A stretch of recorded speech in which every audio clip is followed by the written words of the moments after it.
Yeah. Someone got gun on that dirt. Yeah. Yo, if I were podcasting, it would be insane.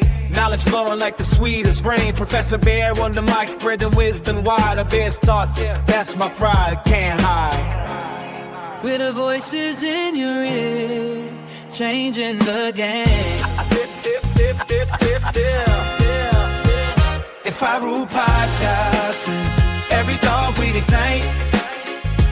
In a world of chatter, with a spark in the fight.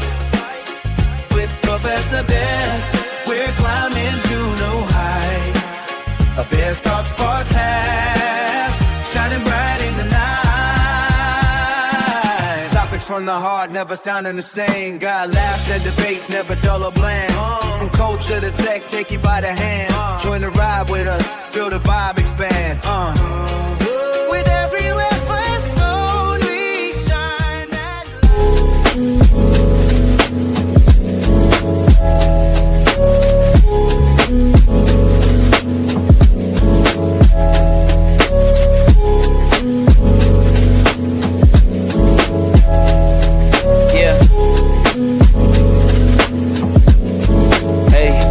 beginnings on the cusp. Not too old to adjust. Old dog, new tricks. Remember, I was just a pup. Something dirty in my cup. Clean soul. So tune in, don't miss what we got to share. If I rule podcasting, I spread the love everywhere.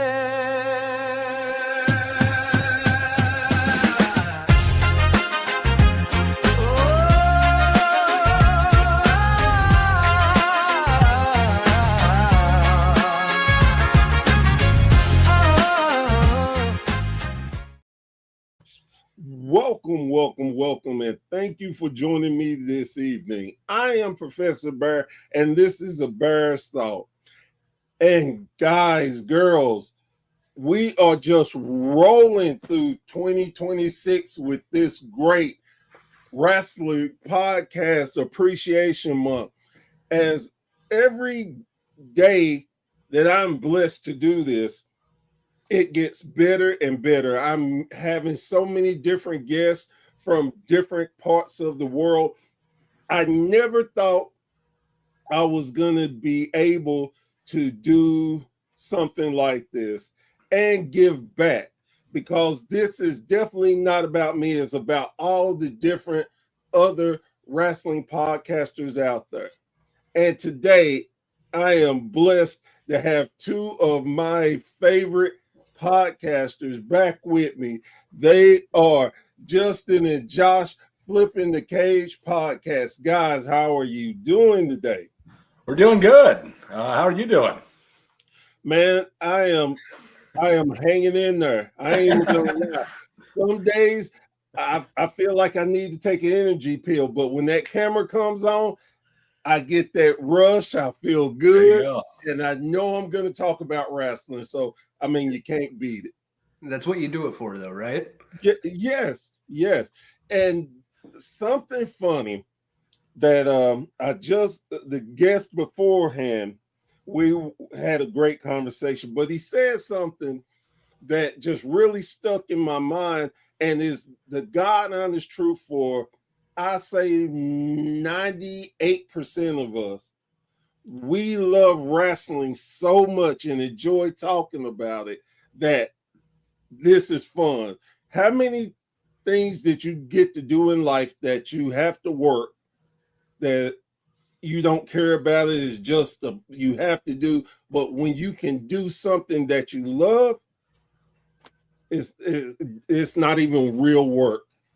Yeah, we had the same feeling on that because we took about 2-3 weeks off for the holidays and kind of rebooted.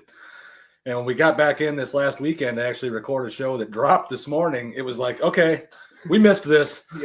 Like, we didn't realize how much we needed to sit down, and it's just having a talk, and you're just turning on a mic and letting somebody record it. So, yeah, we understand completely. It's one of those things like, this is an escape, and here's what we do. It doesn't feel like we're just creating content to create content or making a show just to make a show. We love talking about wrestling. It's what we grew up doing. And we love it so much to where we enjoy every show that we make. And we enjoy just uncovering new topics to just look up or diving into something that we got to research. And it's just so much fun to do. It doesn't feel like work a single day. So, so let me do this because I've been screwing up ever since I started this. But you gentlemen see the QR code. All you guys and girls that are watching, you see this QR code. This is a link to these gentlemen's, I think it's Apple, so you can listen to their podcast and check them out.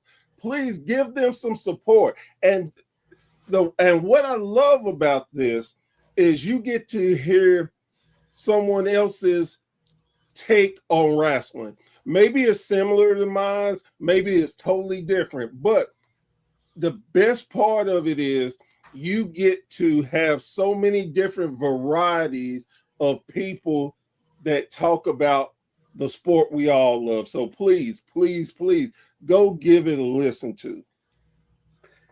I feel proud of myself because generally, after just about when the show ends, I'm like, crap, I forgot to promote that. I feel pretty good about myself right now. Well, we appreciate that. Thank you. No, and we love that. We feed off more people interacting with us, and if people want to debate with us, we appreciate that. We love that because then it gives us something to talk about. It gives us something that we can debate on the show, and we can make that a talking point for us. And we love hearing other people's takes on it. We did one about the Intercontinental Championship, about what do you think of when you see the Oval Intercontinental Championship? Who's the first name you think of? Cody. See, mine was Jericho. See, mine was Jeff Hardy. Yeah. I wonder why. Yep. Yeah. And I got a great one for y'all. I was blessed to interview Ahmed Johnson. Oh. Fun fact, Ahmed still has the gold Intercontinental title. He never got beat for the title. And he said that. I got to thinking, I'm like, that's right. You didn't lose. You got stripped because you got hurt. Yep. I mean, that was the Farouk thing, I think, wasn't it? Yeah. Yep. And I thought, wow. And I was like, oh shit, you actually have the original gold one. Things you learn when you get to talk to people. And see, that's the cool thing about doing it is the stuff that you uncover and the stuff that you learn by doing a podcast, by doing a wrestling podcast, because then wrestling fans were always dying to learn something new. And we love learning something new, hearing a new story, finding something out. It's just cool to do. And that's what one of my favorite parts about doing our show is. See, this gives me a chance to watch wrestling all the time and then just tell my wife that I'm researching. What? Hey, you're not lying. You're not. I'm like, hey, now I can just call it researching. So like, I guess you're probably gonna. Yeah, I'm gonna watch it all the time anyway. But at least now I can say I have a reason. So, since y'all have been on the show so recent, I'm gonna do a little different. And I know the story, but if for the people who have not seen the episode, and I'm going to say shame on you, give a quick rundown of how y'all became wrestling fans.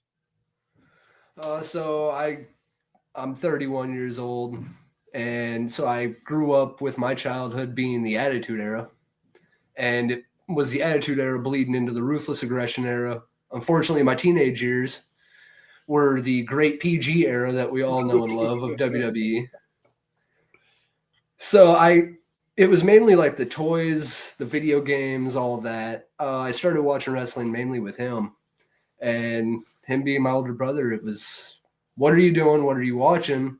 You got all these action figures. I'm a little kid. I'm going to play with them and touch them, and whatever you're doing, I'm doing. But yeah, no, I grew up with that, and then I got big into like the video games, and that was a huge market at that time. Where now they got so many. When I was a kid growing up as a wrestling fan, you had like two, and they were okay. I mean, but it was a little different now. Yeah. So I mean, that was my big thing was just hanging out with my older brother all the time and getting to watch wrestling. So that's kind of how I got into it, and it evolved as I got into it. Now I got my wife into it, and she's slowly getting her know about of the whole entire wrestling scene. So it's great. Can't wait. So mine was basically, I was a fan. I'm 42, so I was a fan right in the middle of the golden era, like right there in the 80s, late 80s, early 90s. Still my favorite things to go back and watch. I love watching like WCW from 90, about 90 on to 92, 93. Before Hogan got there, it was really good stuff. The 80s WWE stuff is still great. Anything I can watch that's older and then look at him and go, now this is better than everything you watched, because it is, and we all know it. That's kind of where mine started. Everything was wrestling in the 80s. It was so big at the time. And so it was easy to become a fan. So funny, since Josh brought up video games, I'm gonna have to show y'all something. Today, I'm out with my big brother. Well, he's the middle brother, and I'm bigger than him, but he's still big brother. And we were out, and he got a Wii, and we're trying to make sure he has everything for it. And I heard about a new game store, and I was like, okay, let's go there. Hopefully they have the stuff at a decent price where we don't have to go 2-3 places. We go there, and I immediately fall in love because they have every game system you can imagine. So I'm like, oh my God, they got the Jaguar.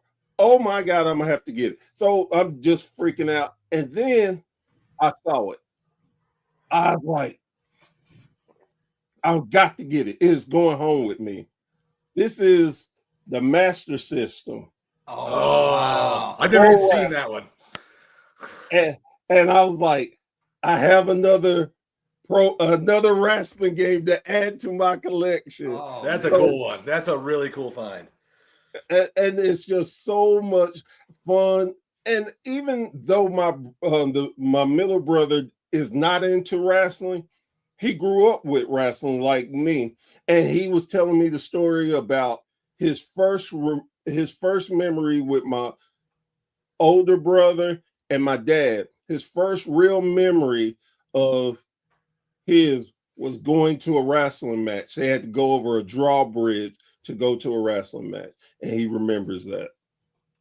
That's cool stuff, because people don't think about it, but one of the things I can still remember the most about my childhood was a Clash of the Champions in like 92 that my dad had picked me up, and he's like, hey, we're going to go home and watch this. And we sat down and watched it, and I still watch it to this day.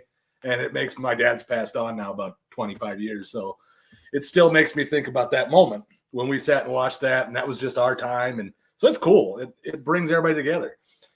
Oh, yeah. My dad, he passed away, it'd be 7 years in March. And Dad was a lifelong wrestling fan. And the times where, I'm not saying he had an illegal box. I'm just saying he had something that you could see stuff. And we did. In the 90s, we had one. I remember that. There was a lot of people that had them because you weren't going to, at the time, you think about it now, though, it was like, what, $20 a pay-per-view? Yeah. Which now seems like, you give me $20 a pay-per-view, I'd be fine. That's a streaming service. Yeah. So I would go over his house and we would watch it, and it was like, we knew the time. I may not see him, or he had to work, and I'll be sitting there and he'll come in and he'd be like, I was a pay-per-view. Yeah, you might want to watch the replay. It was pretty good. Oh, yeah. Okay.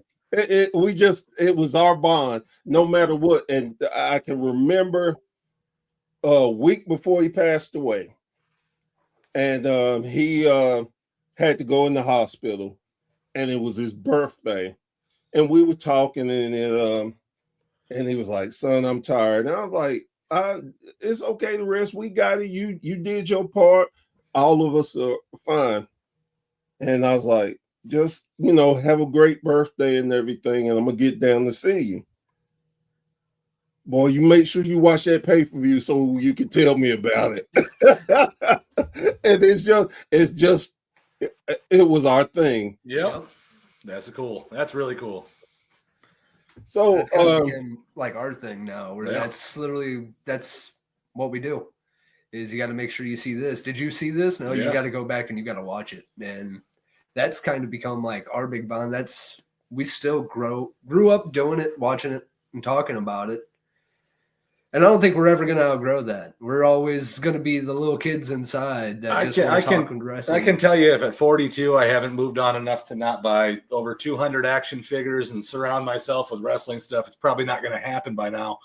So I think we're pretty far in. Yeah. I think the fandom's already there. So I broke down, and we know how crazy the world is now.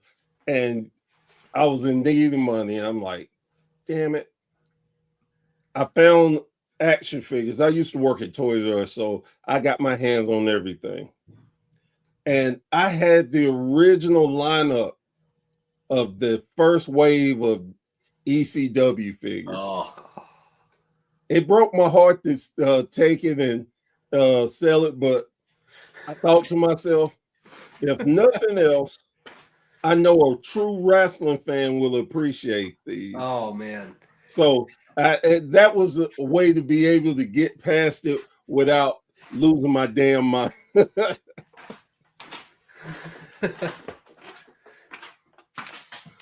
was it these ones? Yes. Yep.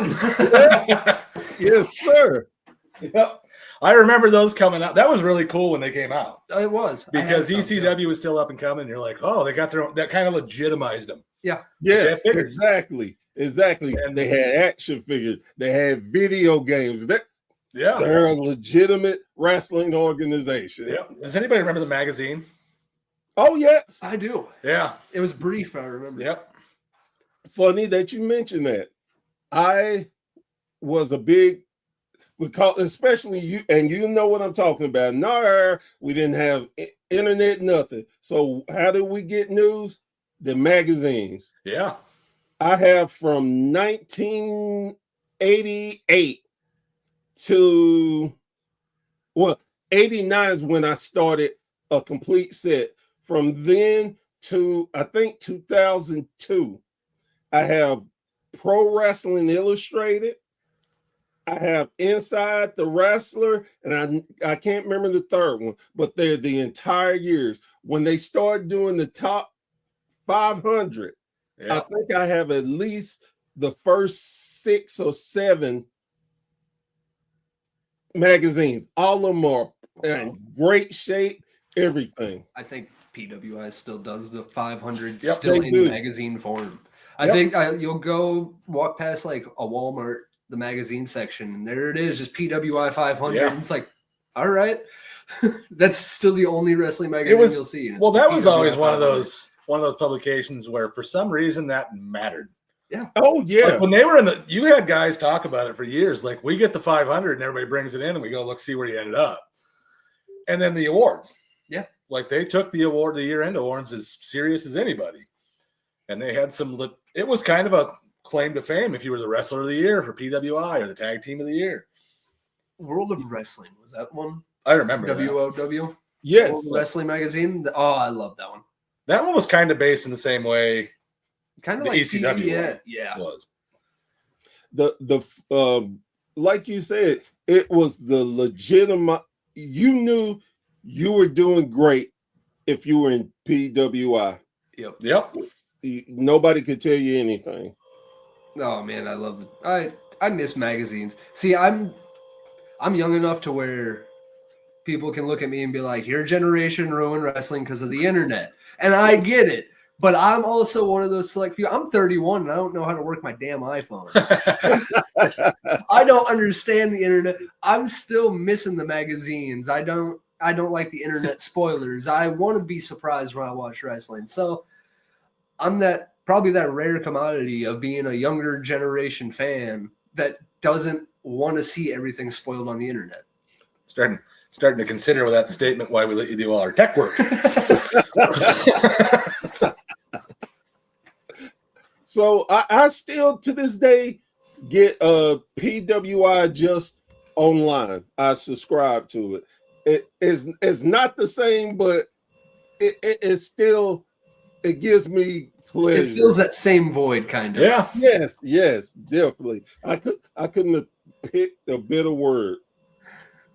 So, what makes your all's podcast different from any other podcast? To me, it's probably the age gap. I mean, you basically have one era of wrestling arguing with the other one going, well, this was good. No, that wasn't good. This was good. And there's some stuff, obviously, we agree on. A lot of the recent stuff, we kind of go back and forth. But there's always going to be that debate of, hey, what was better, the golden era or the attitude era? And if you were a fan in one of them, it was always that era. It's no different than athletes. You know, who's better, LeBron or Michael? Well, it's obviously Michael. But everybody knows that. But you're going to have that younger generation go, no, it's LeBron. It's obviously LeBron. So you're going to have the same thing in wrestling. Who's better, Austin or Hogan? You know, the numbers tell me Austin. You know, that's just the way it is. But inflation, are the numbers different? So I've always told people I can't tell you I like to argue, but I can't tell you I hate it either. So it gives me a chance to argue and debate, and I enjoy doing that. Yep. And then it's also cool because we get to argue and debate stuff, not just pro wrestling, but we also talk MMA. So we talk like UFC and stuff like that. And we try to break down cards because both of us are very avid MMA fans. So that's kind of where our name comes in, to where we take a segment and we flip the cages. And we go from wrestling to MMA, and then we go back, and then we flip them back, and we go back from MMA to wrestling. And usually we try to keep it even. We've been more leaning towards the pro wrestling side. Yeah. It's a lot more for us to talk about, and it's more, I guess, fun for us to talk about more along the pro wrestling side than the MMA side, where we can get pretty competitive and heated about the MMA competition. And we can talk, and his favorite fighter can be fighting one of my favorite fighters, and then we're talking about rankings and who should be fighting who, and then it just becomes a big debate. And it's fun, but there's more fun in the wrestling debate than the MMA debate. Absolutely. There's just so much more to cover. Yeah. I mean, this business has been going on for a long, long time. And a lot of the stuff that I'm like a researcher and a historian on this business. It's just, if there was something I wanted to know about it. Yeah. And so a lot of that stuff you don't know about. And it gives me a chance to go, man, have you ever heard of this? Or you ever heard of this guy? Or something like that. And I've thrown some curveballs at you for some guys from the 70s and 80s that you're like, I have no idea who that is. I have no idea who they are. And I'm like, you have no idea how good this guy was either. Yeah, right? and it's weird because most of the time I'm the walking encyclopedia of wrestling for my job. So they have a wrestling question, they ask me. So and for that too, I think it's so great. Not only do y'all follow the new stuff and know the older stuff, but you put it out there for fans that don't have any idea. And it keeps, for me, I think it's like, as much as we can continue to sing the praises of guys and girls who didn't make it as big as Hogan, but doesn't mean their contribute to wrestling was small either. They did some amazing work. They just wasn't in the right place at the right time, or and then especially in the late 70s, early 80s with territories, man, they had so many different territories, and nobody had cable was starting to get bigger, but you didn't have the big ones. To me, the end all be all was Superstation, WTBS. Yeah. That changed the wrestling business for everyone. Yeah, absolutely. I still at 505 every Saturday, right? That didn't change for years. They kept that the same for. I don't know why it was 505 and not 5, but you knew it was 505. Yeah. And even when WCW did Saturday night, they kept it the same way. It was 505. And what I found out, and I did not have any freaking idea, they had a reunion show called 505 Pay-Per-View. I just learned about it like 2 to 3 days ago. Oh, wow. The pay-per-view sucked. Oh yeah. But just on one of our shows, we did pay-per-views, and I'm like, this isn't the worst thing. I watched Heroes of Wrestling. That was pretty bad. It was cool to see some of the older guys come out on that stuff, but then some of them try and work, and you're like, this should have been quick. This shouldn't have been this long. They didn't know how to take. You could have mashed more people on those shows and just had short matches and been perfect. Could have had a battle. They had, I think it was, oh Jesus, who was it? Nikolai Volkov versus Hacksaw Jim Duggan. That was probably the best match because it was less than a minute. Yeah. Duggan took, Koloff took the ugliest bump, but I understood because if he would have flat back like he should have, he would have broken hip. Yeah. One move, 1, 2, 3, I was okay with it. And the main event of this was Buff Bagwell versus Scott Steiner. Oh wow! I tell y'all, if y'all get a chance, I was looking at someone talking about it, so they were talking about the different matches. I'm on the hunt for that now, so I can just like when you know that car crash is bad and it's going to be some casualty, but you can't take your eyes off of it. I've got to see if it's worse than the Heroes. You're doing one of these numbers. It's one of those things we talked about celebrities in wrestling, and there's a lot of bad ones. There were some that knew all right, this is what we're going to do. Keep it simple. We're not going to overdo it, and it's not going to look bad. Snoop Dogg's is still one of my favorite performances at WrestleMania because it was bad. But it was still cool to see him go out there and just on the fly, kind of, I'm going to do this in front of this big a crowd. And I thought that was cool because it was so bad. I still watch that to this day going, oh my God, that is great. The elbow drop. The just stiff elbow. Thank God that Shane blew out his quad. Yeah. Because it would have robbed us of that moment if we didn't get it. At least we can remember him for that moment and not the dive from AEW. That's exactly what I was going to say. I personally think the dive is worse. Oh, yeah. Yeah, I forgot about the dive. The dive from AEW. Yep. Lands on his feet and then just goes. But there's guys that are trained to be wrestlers that do that, though. I gave him credit for him attempting. Yeah. I was looking. So, another aspect is with y'all being brothers, of course, growing up in the same house, knowing everything together, do you think that actually makes y'all podcast a little more in sync?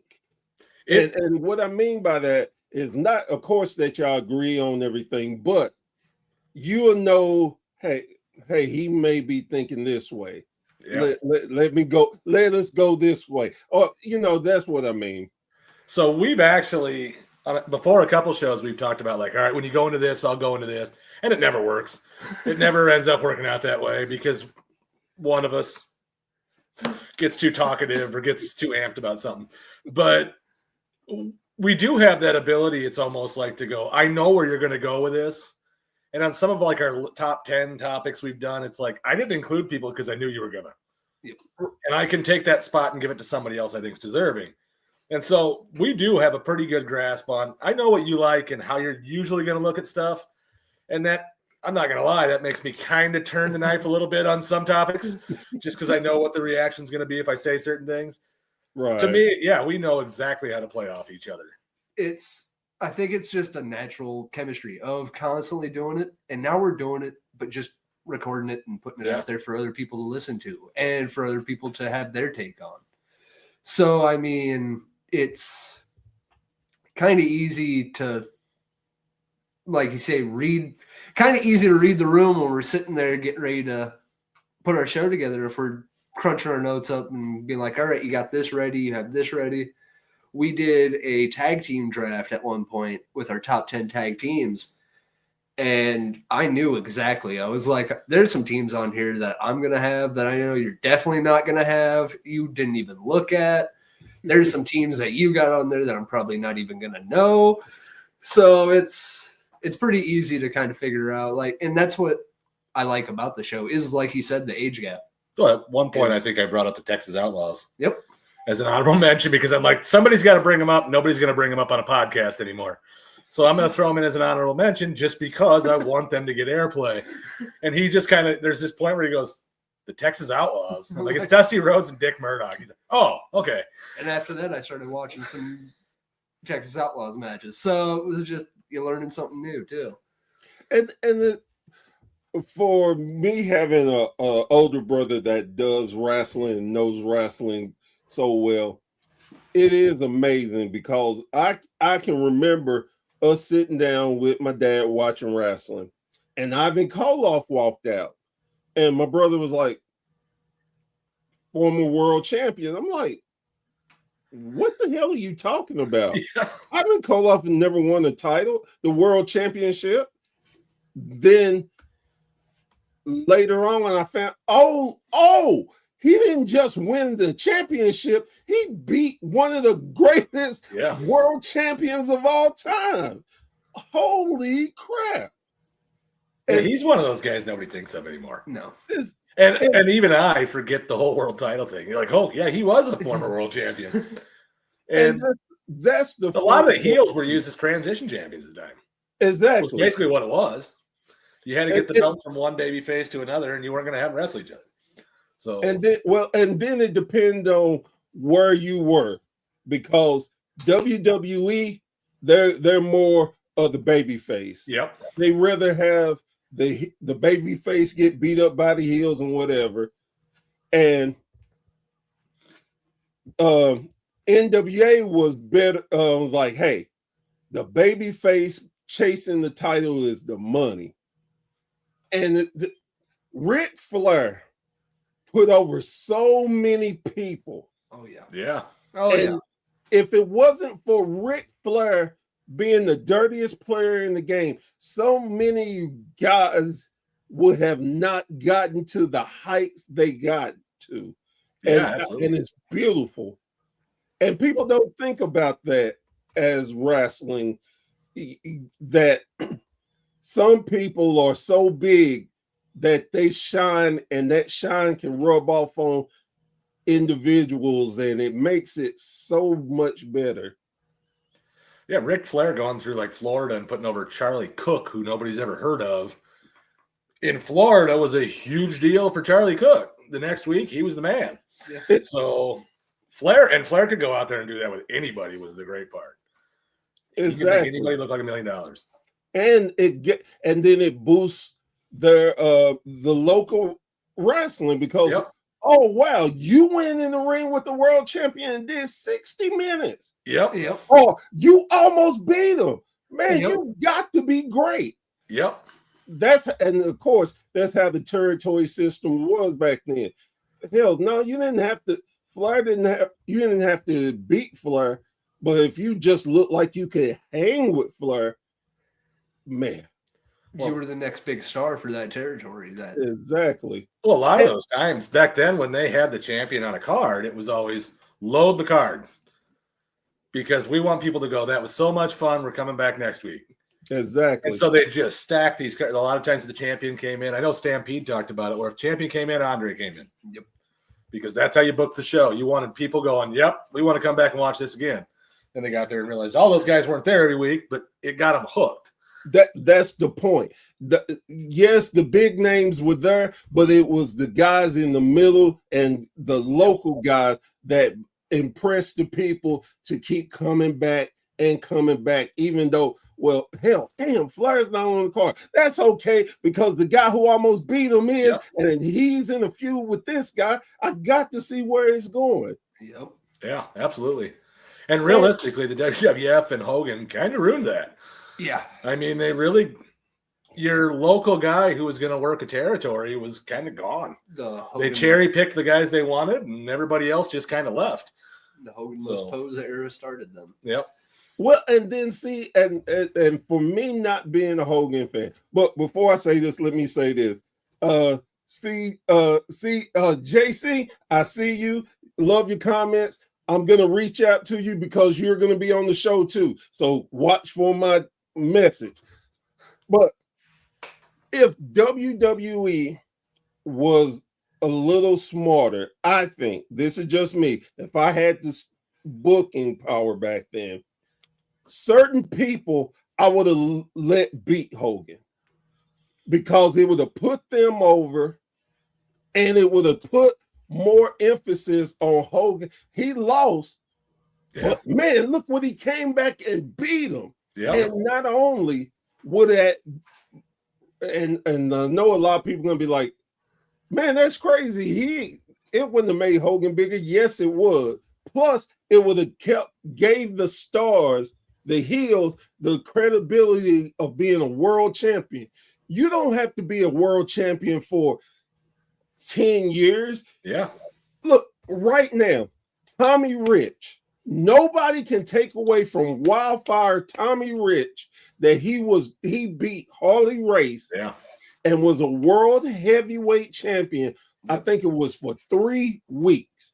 No matter what you think about him, no matter, oh, he's this and he never did. He's a world heavyweight champion. It's in the record. Respect that. Because not everybody can be a world heavyweight champion. Well, people don't get like, all right, anybody who's seen him after that or basically in the 90s on, ECW was where it kind of got really bad.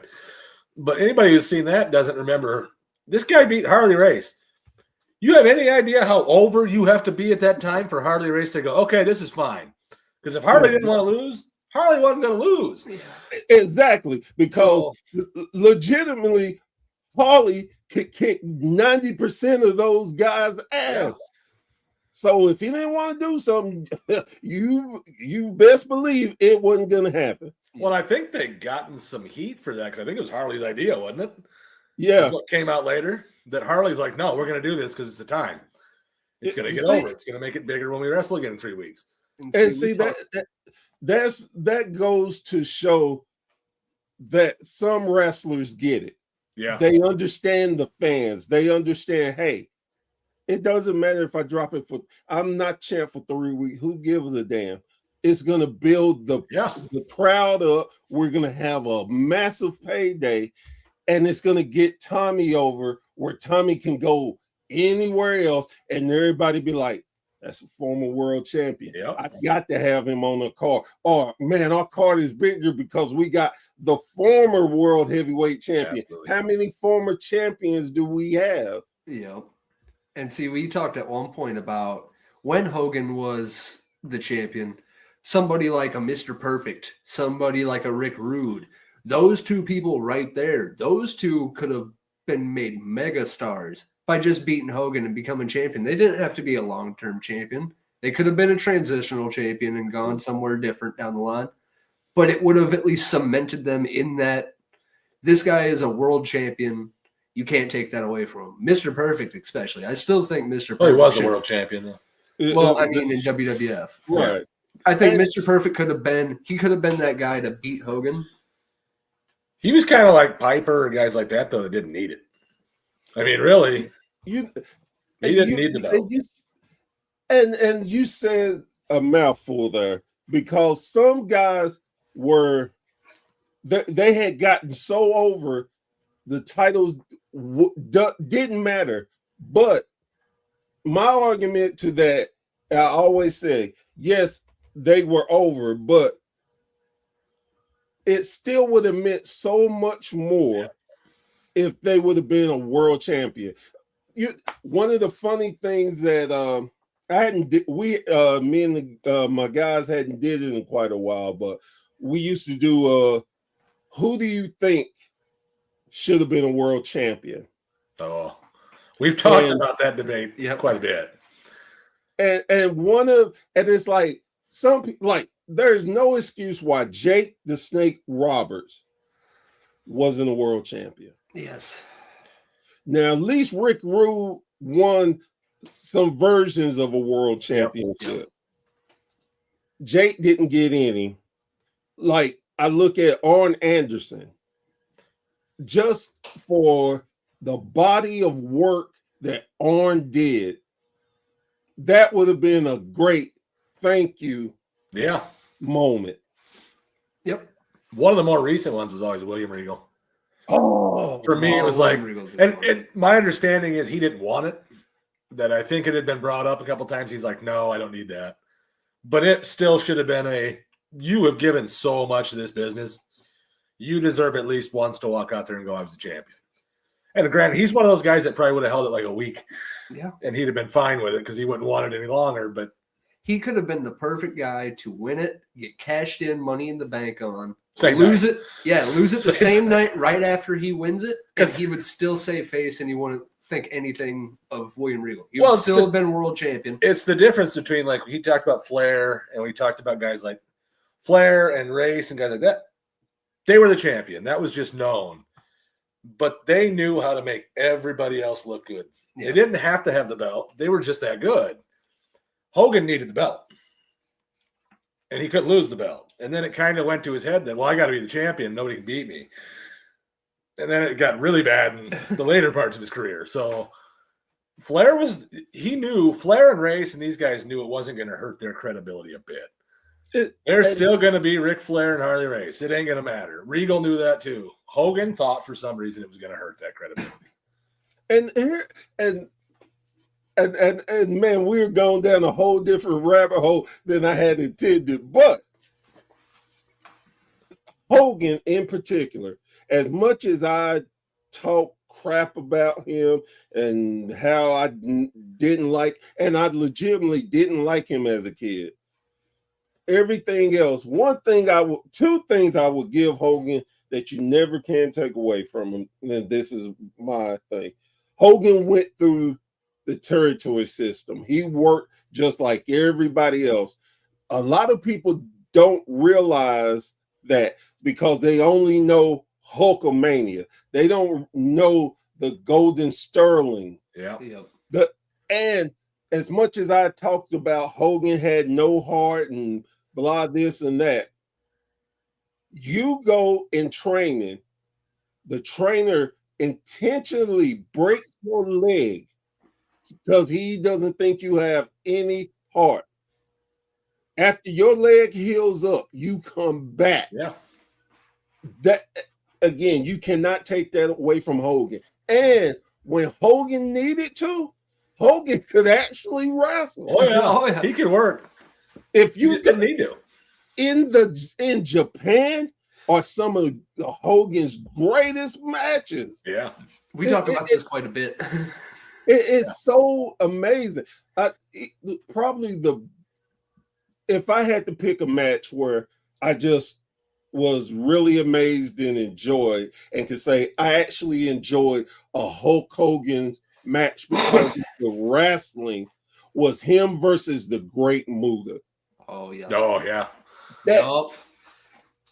Mood is And- another one that, Jesus, that guy could do so much stuff when he was young. Before he got beat up later in his career, in like 88, 89 in the NWA, he was good.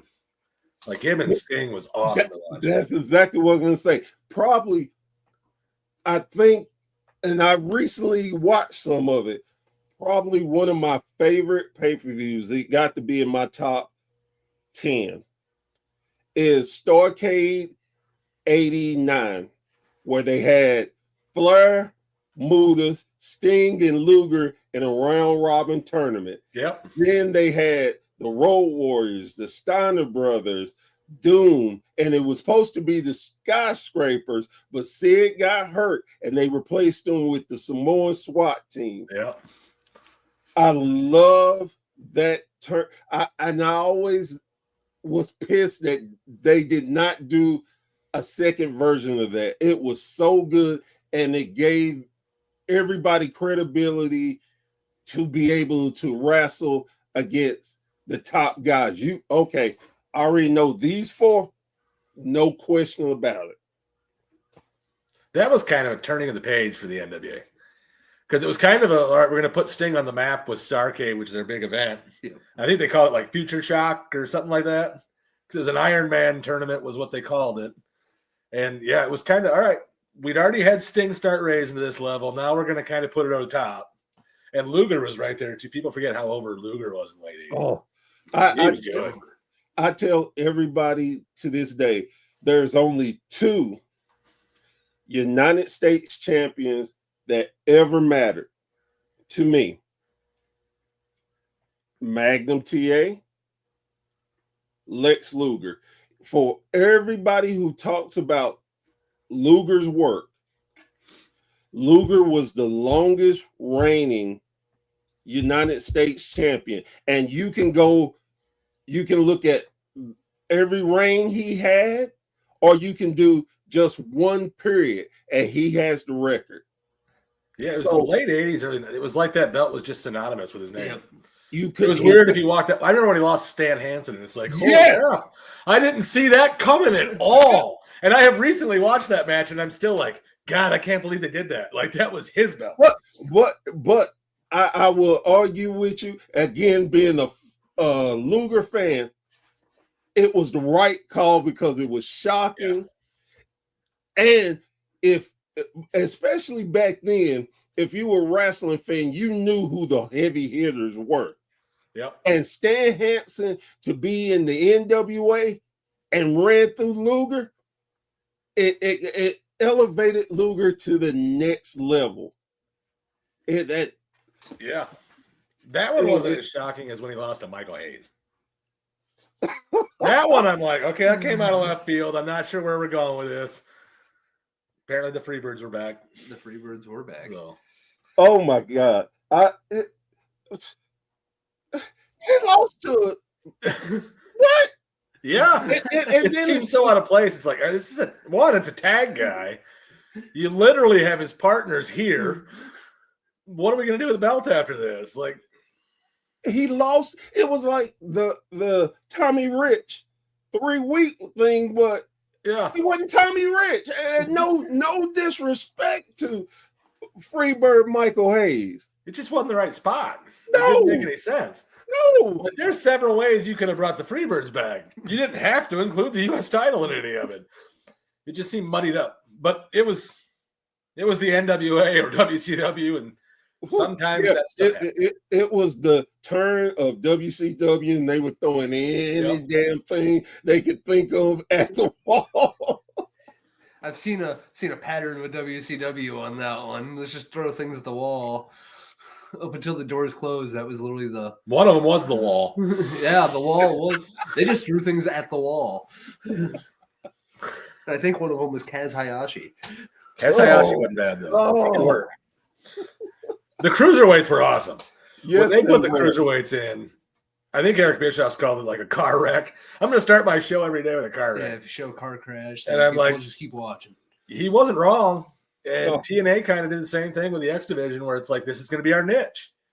AEW did it with in-ring work, where we're going to focus more on the in-ring work, which I think they're starting to get a little more back to.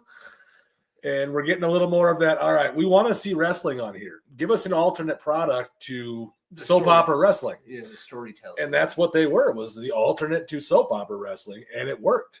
And then they kind of started tiptoeing into that. We're going to do more storylines, and it seemed like it wasn't as good. And now we're kind of back to, all right, I can watch AEW again. It's not. And what I like about it, and I argue with a lot of people, and we go back and forth, is a lot of people give Tony Khan shit. And I'm like, sometimes, yeah, I get it. But my thing is, we say we want long-term stories. We get it. Then you get upset that it's long-term. Then you want something simple. Okay, we get simple. Well, it don't have a storyline. It's like we as fans are just fickle. But I love that about us too, because we're passionate about how we believe. Yeah. And the one thing that, and the argument I make now is, at least AEW has a bunch of legitimate contenders for the world title. Versus if you look at WWE, you might have 4 Yeah, Braun Breaker. You got Drew McIntyre. You got me. Well, you got to have people there, and then unfortunately they have 2 belts. Yeah. So having less guys to be main event talent's not going to cut it. I think that's kind of why you're seeing them bring some of the younger guys up from NXT now. Well, like I watched SmackDown, the trick stuff, what I thought was awesome.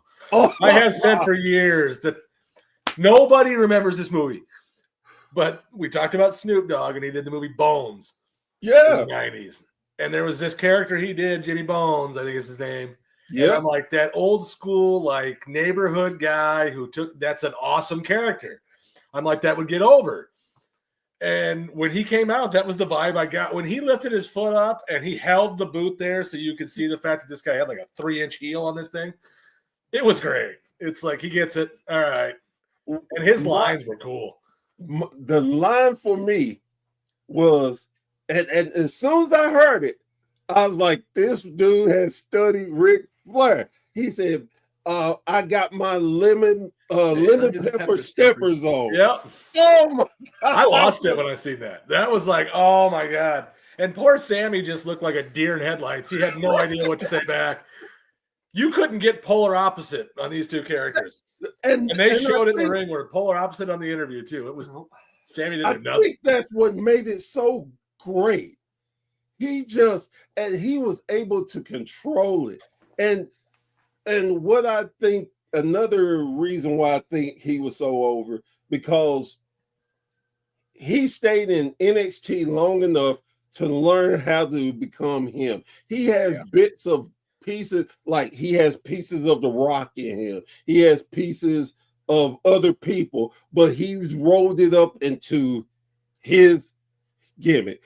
When he won the TNA World Title, the Trick in a World Title, I tell you no lie, I would, when he had his first run with the NXT title, I was like, he's not ready. No. His work is not ready. When they flipped him a heel and gave him a chance to work, no matter what I'm doing, if I hear Trick's music or I see him, I'm stopping what I'm doing because I know he's going to give something worthy. He puts, like you said, he puts you in the mind of a character. So, Flair, he dives into the character too. You can see it. Like, it couldn't be too far from how he is in real life because he really gets into it. But when he showed up on SmackDown, I'm like, this guy showed up main event ready. Like, this isn't going to take long. Yeah. So, if they put the rocket behind his back, I would not be surprised, and I wouldn't be mad because he is going to control the mid-card scene until they're ready for him to be a top player. And that was one of the big things with WWE I've argued for quite some time. These wrestlers are getting old. If you do not have a mid-card scene where you can have legitimacy and build these guys up to be able to take over and be the next class of world champions, people get, as much as I love Austin, as much as I love The Undertaker, damn it, I do not want to see them at every other pay-per-view. You ain't wrestling. The dead man is dead to me. I just see Mark Calloway now. That's kind of literally what he's done. This is how I know I'm not coming back, is I'm just going to open that fourth wall and say, here's what I am. Yeah. And it's like, oh. Now, and again, there's no disrespect, but I want to see the younger guys. I want to see the build-up. And that was always my argument with WWE. I can't remember when I was looking forward to watching SmackDown or Raw. I was and generally what I do, I don't watch them live. Yep. I will watch them back, or I scan through it so I can skip a lot of stuff. I saw, because I was doing the appreciation, couldn't watch it. But then, and I was trying not to watch any spoilers, but then I seen Trick. I didn't care about seeing nothing else on that show. That was like SmackDown's done it well. SmackDown Because you now have Carmelo Hayes Carmelo on there, Hayes, who Trick. has great potential. Trick. You have Ilya Dragunov, who I think is going to be awesome and continue to get better. So they got some young guys there. Then you watch Raw, and it's just kind of like, yeah, okay, these are the same guys. It's exactly like you're saying. They just got Javon Evans on the last episode. So the last episode, the Stranger Things episode, that was really a big disappointment in the entire. The best match was the main event between CM Punk and Braun Breaker. I'm disappointed that they didn't give the title to Braun Breaker, because then you could have. I think that was the time to do it. I think they look at it as a bigger moment. I don't think they should have given the title to Becky from Maxine. I feel like that could have been saved for a different moment. And then I also think that signing of Javon Evans should have been actually saved for less than a interview segment on commercial. Yes. One of the hottest wrestlers, legitimately. And you're going to sign him on the damn commercial break where half of the U.S. didn't see it. Yeah. People didn't even know he had signed until they were I'm like, wow. Now, and I was disappointed with Raw. The Becky thing I knew was going to happen. I knew. And I didn't have a problem with it. I think it's good. Maxine needs a good. I'm okay with it. And something that got pointed out to me that I didn't even notice. They had 3 women's matches and only 1 male match. And I was like, yeah, but I was happy about that because it's like, okay, the women can carry it just as good as men. I'm okay with that. I didn't have a problem with that. The problem I had is it's the same matches. Yep. Yeah. The same matches. And like you, Josh, Braun should have won it because this is the way I looked at it. And I was telling people, if they would have went the Edge route with Braun, let him win the title. Then let him drop it at Royal Rumble back to Punk. Then he has to find another way to get the title shot because the Royal Rumble's gone. Elimination Chamber. Let him do a Shayna Baszler and beat everybody. Let him pin. Let him be so mad. Every time somebody comes out, bam, gone. Yep. Yeah. That would have built him up as that monster, and that would be a monster. And that would have gave the build to you beat me. You didn't beat me. You cheated me. I made the mistake that time. I won't do it again because I'm not only going to take your title, I'm going to take your soul. Boom, Mania. Right there. Have somebody from SmackDown win the Rumble. They go for the WWE Championship. That's your Mania match for the World Championship. Exactly. I think that's kind of what they're selling towards, isn't it? Yeah, but that would have Is. sold it right there. That would have been everybody. You aren't missing Mania, night 1 nor night 2. Depending on wherever that match is, you ain't missing it. Yeah. So what do y'all think about Obafemi going to one of Raw or SmackDown? What do y'all think about that? I haven't seen a ton of him, to be honest with you. He's talked about him quite a bit, and I'm like, all right, I'll check this out. You have to Yes. go out of your way to see. He is that rare wrestler who just oozes monster. He will put you in the mind of a Samoa Joe for the fact of he's a monster. He's very intelligent, very articulate. And if they don't let him and Brock wrestle before Brock retires, they might as well get the money and burn the crap. He is going to be a mega star. His presentation, everything about him. Yep. And when the crowd, I love when he comes out, you hear about, ooh, ooh. It's just it's almost that Stone Cold Hogan vibe of this guy is it. Oh yeah. And see, I talked about that. This actually got brought up at work today. One of my coworkers, she asked me about it, and he was like, "So, what do you think about the Obafemi thing?" And then he brought up the Obafemi Brock Lesnar thing. He goes, "That would be the match to see." I was like, "That would be a really good match." I was like, "If you had that match," I was like, "Afterwards, you get Gunther on a monster reign. He becomes a champion. Gunther is a champion again. Mid card, main event title doesn't matter. Give him a title." Have him feud with Obafemi. I was like, that would be King Kong versus Godzilla right in the middle of that ring, too. Two hard-hitting guys just right in the middle of that ring. Put a title on the line. They're going to bring it. I'm excited to see how all this plays out. As much as WWE has jacked up prices, that match, I would actually try to pay to go to live. I mean, it's just certain. It's certain matches that you just want. You got to have. And like I said, the rumor is Brock is going to retire this year, which I'm not sad about it. I do. No. But that's a whole different subject for a whole different time. But Brock and Gunther, I think Gunther is going to retire Brock. That's why I want him and Obafemi. I don't care even if they meet in the Royal Rumble. I need it. See, I have a theory about the Gunther, Brock Lesnar, Gunther because AJ is on his last year.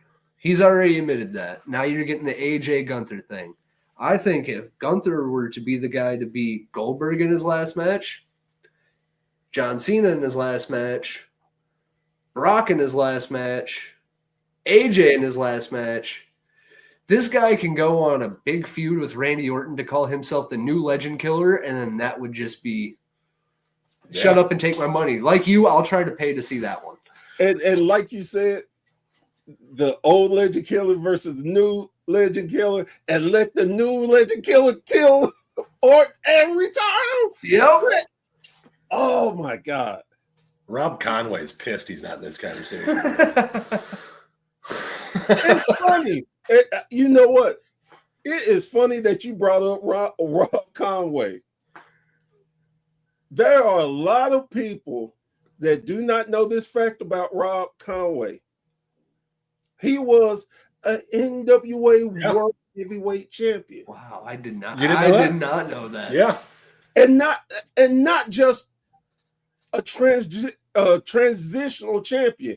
He held the title. I think he won it 4 different times, and it was now granted it was in the dark times of the NWA, but I will argue with anyone that he put on some great matches and that's a person that does not get a lot of credit either. No, not for his in-ring work at all. No. He after WWE, they just thought he was whatever.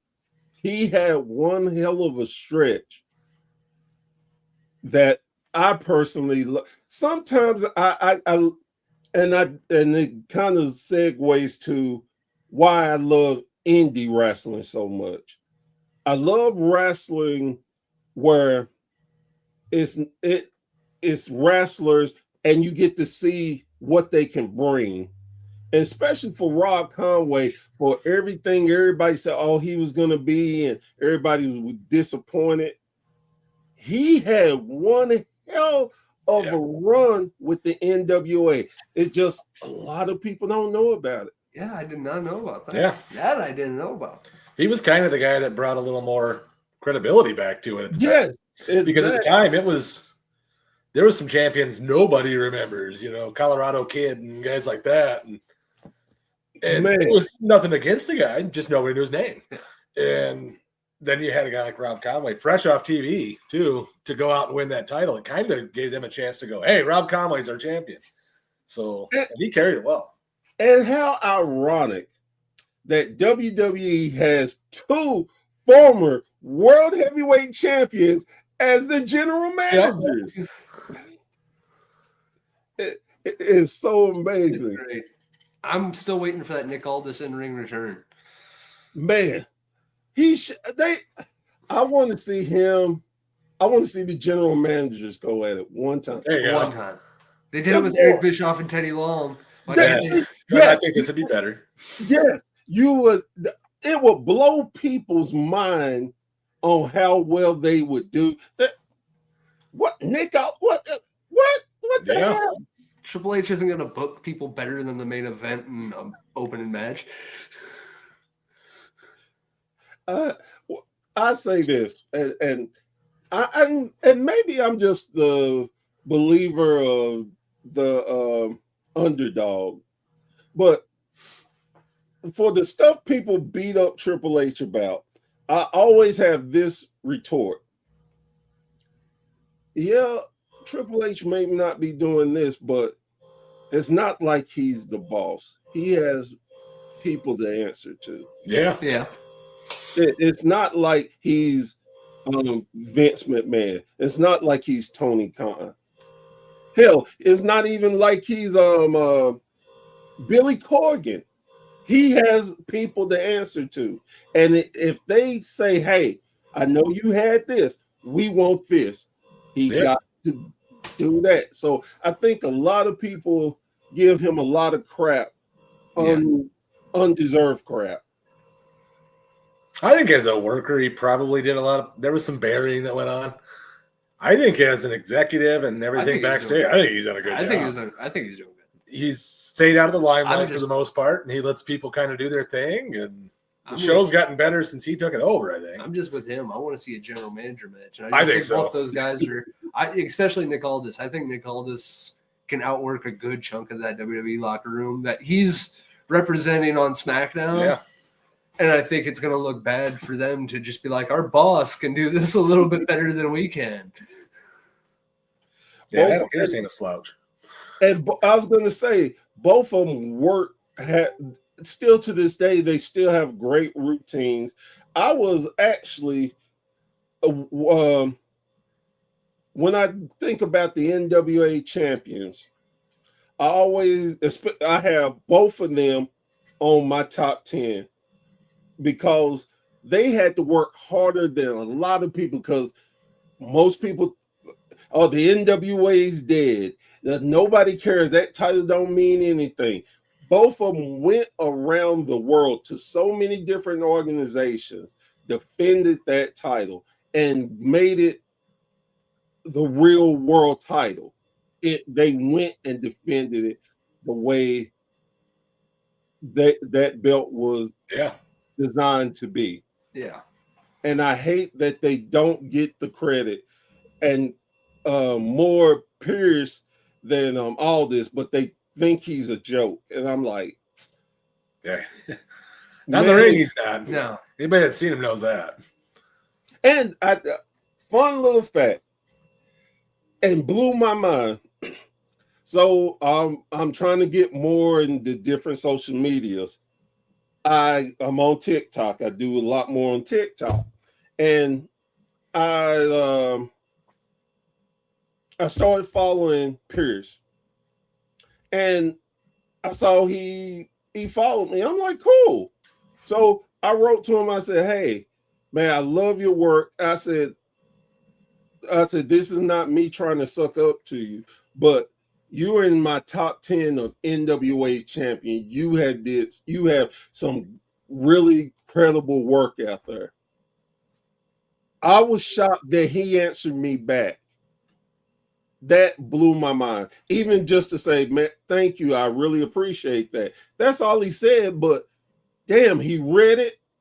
Yeah. He answered me. Man, that was real big for me. That's awesome. That is cool. So, guys, with the wrestling world the way it is, and like I said, we really didn't hit podcasting the way we should have, but how do y'all look at the state of podcasting right now? I think it's a growing industry, but it's a cluttered industry.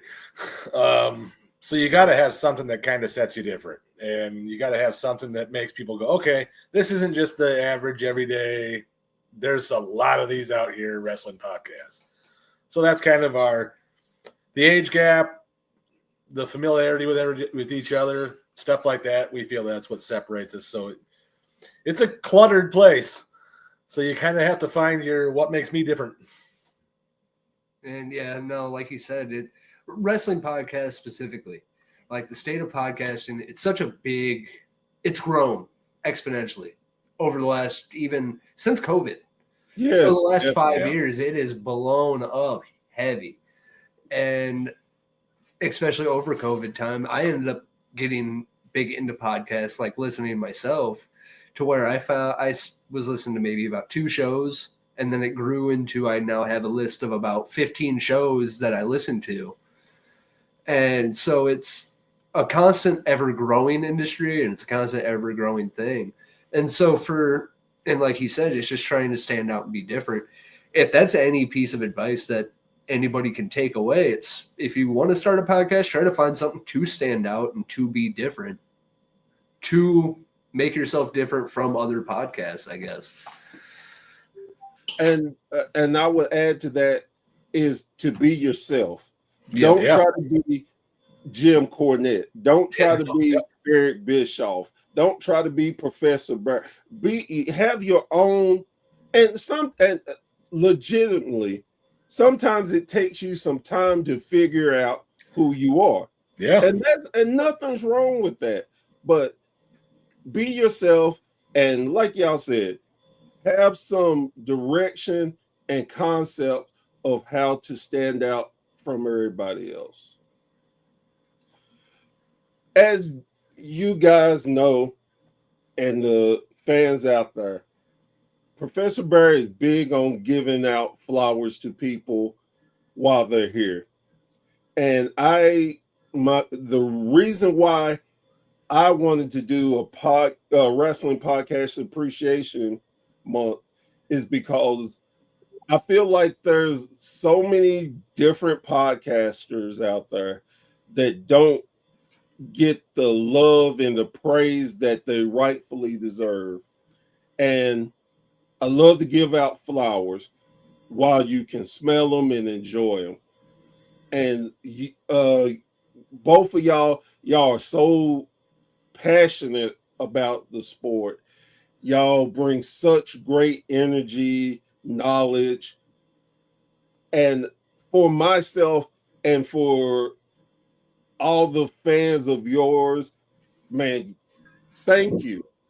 Don't change, continue growing, and we hope that you grow to the level you want to grow, but definitely keep what makes you you.